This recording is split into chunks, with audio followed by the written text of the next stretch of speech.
มาพี่น้องมื้อนี้สิเฮ็ดกอกสลัดเด้อบ่แม่นเฮ็ดไก่หยอก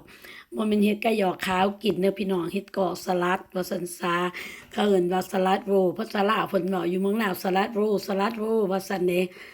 อันนั้นกอกสลัดหั้นแหละเนาะเขาสิเว้าให้มันศัพท์ลาวติอันนี้นี่แม่นแผ่นกอกสลัดเด้อพี่น้องมันเป็นแผ่นสี่เหลี่ยมยาวแล้วมันเป็นบางๆมันบ่จำเป็นได้จุ่มน้ำมีแต่เฮามาพื้แล้วก็ มีหยังสิใส่ก็ใส่ตามเฮามีแต่อันข้อยมีข้าวปุ้นข้อยใส่ข้าวปุ้นคือเขาเฮ็ดขายอยู่เวียงจันทน์ข้อยเห็นน้องสาวข้อยซื้อมาอันบักแพงๆเดะกับหนึ่งบ่แม่น4-50,000กีบพู้นบ่อันเขาเจ้าใส่หั้นแม่นใส่ปูอัดนำเนาะใส่กะรดใส่หมักแตงแล้วก็ใส่ผักหอมป้อมใส่ผักบัวว่าซั่นซะข้อยหั้นมีผักแป้งข้อยใส่ผักแป้งนำแหน่แล้วก็ใส่อันนั้นน่ะผักข้าวทองแล้วก็ผักอันนั้นน่ะ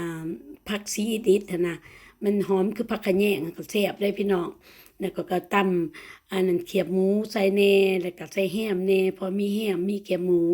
ยังว่าให้มันข้อยก็ลูบแต่น้ำใส่ทั้งส่วนสุดเพื่อให้มันติดเท่านั้นก็แล้วถ้าปลาไว้โดนมันก็อ่อนไปได้พี่น้องเอ้ยยังว่าส่วนหลายเขาก่อแล้วกินโลดว่าซั่นซะอันนี้นี่ข้อยก็ก่อไว้หลายอันน่ะก็สิมาปาดครึ่งหนึ่ง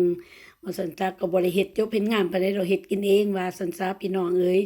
เอาขอบมุกขอบใจหลายเด้อที่มาเบิ่งให้หั้นนะพี่น้องไผเบิ่งอยู่แถวใดก็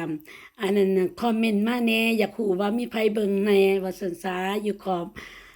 มุมโลกมุมโลกเพิ่นได้เนาะว่าซั่นซะก็กอดจนกว่าว่าสิเบิดนี่ล่ะพี่น้องมากินกันแซ่บแล้วเฮ็ดแจ่วให้มันเฮ็ดแบบแจ่วอันนั้นเด้อพี่น้องแจ่วถั่วดินข้อยก็บ่ได้ถ่ายให้เบิ่งเนาะแจ่ว อันนั้นน่ะ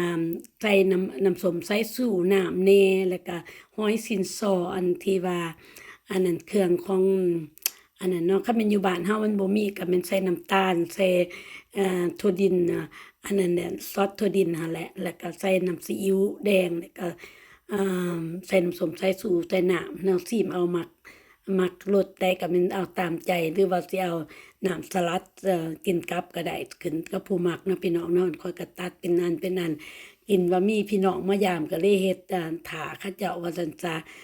แซ่บ